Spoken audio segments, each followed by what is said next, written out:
Hello and welcome to my Diablo 4 guide this time. We're pivoting because of the new season and all that jazz. As sort of the trend on this channel, it's Warlock again. I basically only play Warlock across every game I play, every single thing for some reason. I don't know. Some would call me crazy, others don't. Now, this build is going to be Abyss Fracture. We're going to be self-casting Hell Fracture, changing it to the Abyss variant, and then spamming shadow damage, basically. I've got a whole written guide on max roll if you would rather follow that.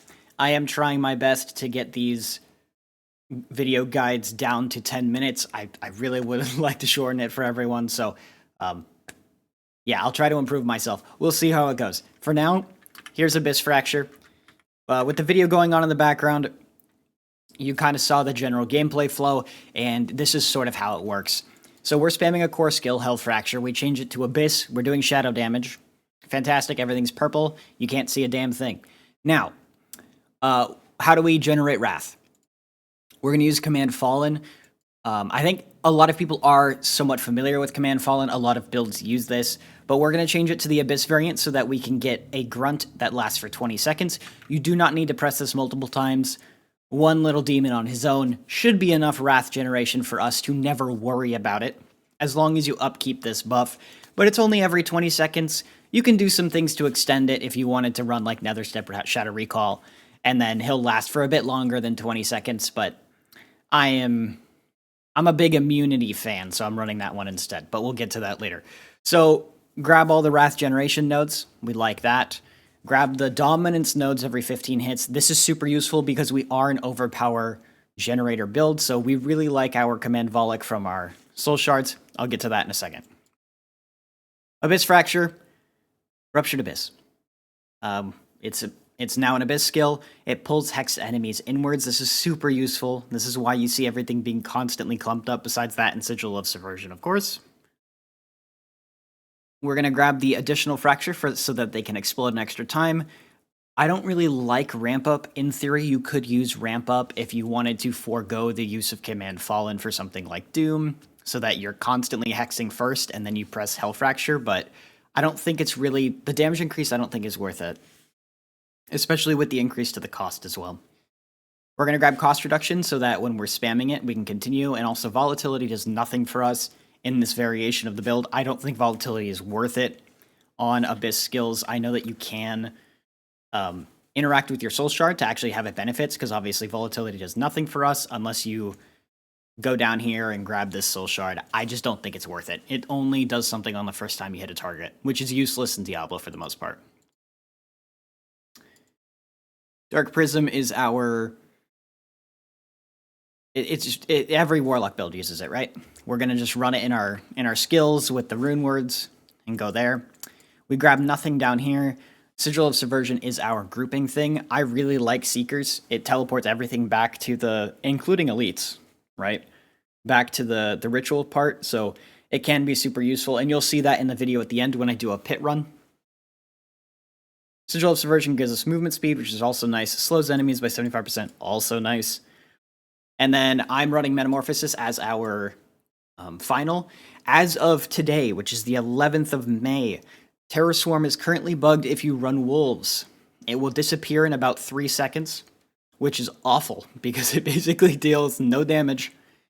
If you don't want to use Metamorphosis in future, you can, in theory, grab this. It does a lot of damage. It's pretty strong if once they fix it. They are planning to fix it with the Wolves for some reason. When you run this one here, the Wolf Companion, it reduces the time your Terror Swarm's up. That's a weird bug, but that's the reason why you don't see me wearing Terror Swarm. Also, with Shadow Form, this is super useful, so I just like running Metamorphosis. So if you wanted to run Terror Swarm, you could. I don't think it's worth it, though. We're not really scaling Demonology builds, so we're just using this for the Shadow stacks, the maximum max life, and the Dominance costs, which are super useful. The reduction to Command Warlock is super useful. As far as soul shards go, we're overpower stacking, and because of this, we also can Hex on hit because of the Ritualist shard. Then we go over here, we grab Hex to go up to 4 times, which is super useful because it increases the total number of % damage increases we get per missing life. And then we also can apply stacks of Hex with just Hell Fracture. This makes it so that the ramp up time is a lot less. As you can see, my first hit is like a measly 15 mil, and then eventually you start doing more damage. So with everything sort of bundled together, you Sigil of Subversion, because that applies max hex stacks for us. You can go into Demon Form, because everyone likes Demon Form. Get all your overpowered stacks. I only have 16 at the moment. That's because my gear is not perfect right now. I've been testing some stuff. And then you start going. And then, as you can see, each Hell Fracture, there's 5 of them, even though you only see 3 explosions. They're all stacked on top of each other. We're doing about 50 to 70 billion per hit on average. And then sometimes Overpower will proc. Because there's 5 hits each cast, the small 3% chance to hit is fairly common. And that'll hit for upwards of 1 trillion if you get lucky, depending on it. Sometimes you get unlucky and the overpower procs on something lower. Oh well. Now, gearing-wise, what are we doing? Spine of Tathamet, I would say, is one of the 2 required uniques. Don't be intimidated by my character's gear. I know that there's 2 mythic uniques and 3 actual uniques. Some of these are easy to get. Spine of Tathamet is guaranteed as long as you upgrade it through the cube with a one-handed mace. So this is why I have a fairly decent one. In future, that crit chance on the temper, which should be replaced with overpower damage, and I would be doing a lot more damage as a result. My guide, my written guide, is way more optimized than my current character, but that's just the reality of playing video games. The other one is Hemet Stone. This comes from Bartuk and Infernal Hordes. This one is really strong, and it gives us occult damage. Wow, that was hard to say. Occult damage, and a double potency for Ritualist Fragments, which is what we use, so super useful. Now, that makes our hex stack pretty high as well. I think it gives an extra hex stack for 5, but I forget. Either way, this is really good. Get as much damage as possible. We run Tyrael's Might A because I like this chest. I think it's really strong. And B, because it's super useful. It's a min-maxy thing in the end. Air of Perdition is everyone's sort of min-max helmet in the end. It gives you 80% damage. You can't really ignore that, but you can for this build if you want. Plus 4 core skills is super useful as well. We guarantee our crit via this offensive node, Calamity. Since we have 4 stacks of Hex on the target, basically minimum, this is 80% crit if you max it out. For me, it's slightly less than that. Oh well. We really like crit damage multiplier. We like willpower, max life. Get max life basically everywhere. Even though we're not scaling it, it's the only thing that's going to keep you alive. Your toughness isn't super high in this build. It's about 2.5 million for me, but I'm able to push... I'd probably push 120 if I optimize my gear a bit more. Footfalls is because we use Nether Step, and honestly, I think this is really strong. You attack twice, and all of a sudden you have your immunity again. So, I really like it. It's super useful for us. If you can, get attacks reduce cooldown reduction on it. Fortify damage increases and damage reduction. Because we're running Dark Prism, the goal is to basically always be maximum fortified, which is very easy to do for us, especially with the Dark Prism ward here, rune. So this is super useful. If you want, you can use any other defensive thing here. This is what I'm running. As far as gloves work, I'm doing critical strikes increase your attack speed. You could instead run the attack speed via one-handed weapon, because we are running a one-handed weapon. If I just go here real quick. What is it called? Here we go. One-handed weapon, your attack speed is increased by 49%. Duelists, just because this is more consistent than this one, it's up to you. I've played with both. This is probably a bit better if you max it out, but I got this one maxed out first, so that's why I used this. I got the 49% recently, so there's that. Tyrael's Might, self-explanatory, gives you a bunch of all resist. We'll get back to the all resist in a second. I've already talked about Air of Perdition. Hemet Stone, I've already talked about. Ideally, don't get distant enemies as your transfigure. Ideally, get the maximum life per cast as your transfigured extra legendary aspect. It's super useful, and then you don't really need life on hit anywhere. I'm running Abyss skills, deal increased damage for your shadow resistance damage reduction. So if you go over to your stats, around 10,000 is your soft cap, because at 10,000 you have roughly 82% damage reduction, and that equates to roughly, what, like 65% increased damage? So At 82% damage reduction, which is 10,000 shadow resistance, this is as good as if you were running Fortified deals increased damage.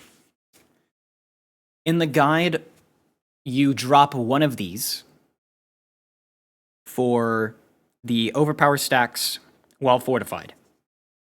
4 overpowered stacks equates to roughly 100% damage, I believe.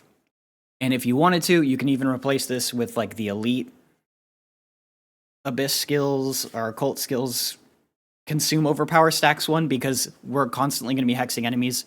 We don't need to worry about the downside of consuming our overpower stacks.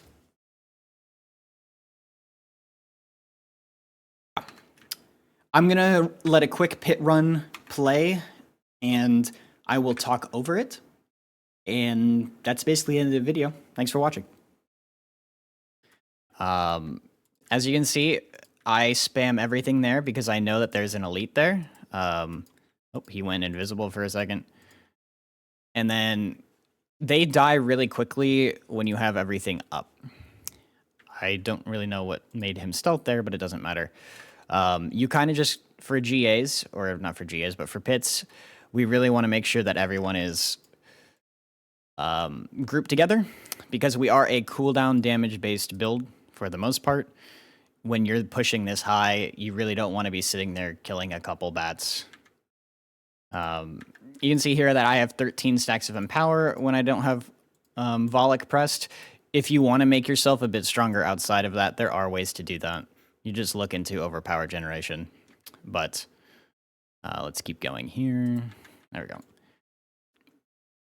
Because I'm stealth, a lot of the times nothing really attacks me. You just have to worry about on-death effects, and then Sigil of Subversion is finding targets for me and then putting them into this circle for me. So although you see me run past a lot of monsters, it's really not that big of a deal, because my Sigil of Subversion goes back for me and grabs any targets I really missed, which is why you see me just sort of sit here and spam.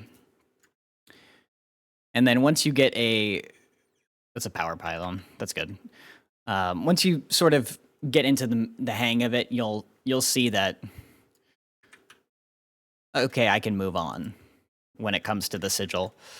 But my Sigil should grab that goblin if I'm lucky. It did not grab the goblin. That's unfortunate. Oh, there it is. And now it grabbed it. So sometimes it can troll you, like in that instance where it didn't grab the goblin at first and then it grabbed it as I was trying to attack it. But it's not too big of a deal if that happens. You just kind of get used to it. It's Sigil of Subversion. It's a super useful tool, but sometimes it does feel like trolling you a bit. That's no big deal. So, let's see. Hopefully, we'll get through this fairly quickly here. We're not breaking any speed barrier records for sure, but at the very least, you can see that we can do this comfortably. I've never really felt like I'm in crazy danger yet. I'm just continuing on with my life. Now, speed pylons are super useful for this build, mainly because, like I said earlier, you're fishing for overpower procs to do a shitload of damage occasionally, so anytime you can get attack speed is super useful. Ooh, look, it found me some elites to kill. So these guys are a little tanky, it seems. And you can see there from those daggers that I just go immune, and then I pop out the other side. No problem at all. If you are paying attention to my buffs at all, and you see that I'm all of a sudden doing no damage, that is because I probably lost my overpower buffs. We're getting a lot of damage from overpower. If you want to smooth out your total gameplay, I have messed around with the Wrath Generation overpower. It is useful, especially if you're not running Air of Perdition, because you can put it on your helmet or something like that. But I personally just don't think it's worth it. I would rather just go all the way in on as much damage as possible when you're in your cooldowns. That's just the way I roll. A power pylon here is decent. I'm also not like the greatest player in the world, so if I'm messing up what I should be doing to push this pit faster, oh well. I'm really just here to make a decent build that's not meta.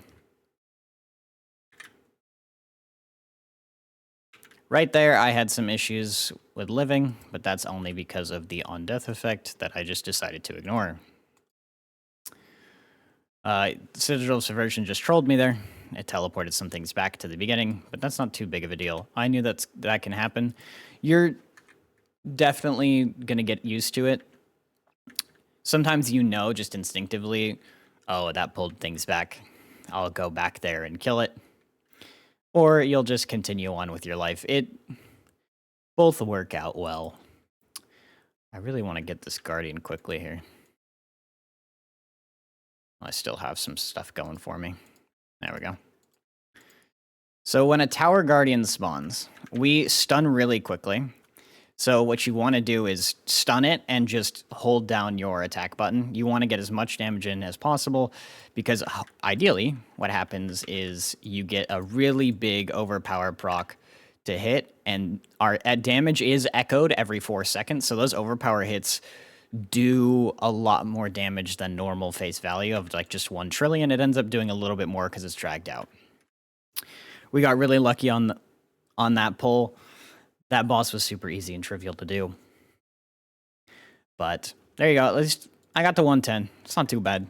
You could probably push higher. Maybe you could push top 1,000 with this build if you really min-maxed it and you didn't have slightly suboptimal rings like I do. But there's just more proof.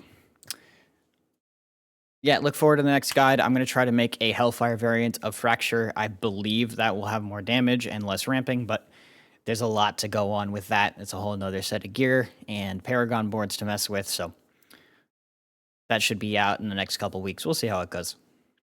Thanks for watching.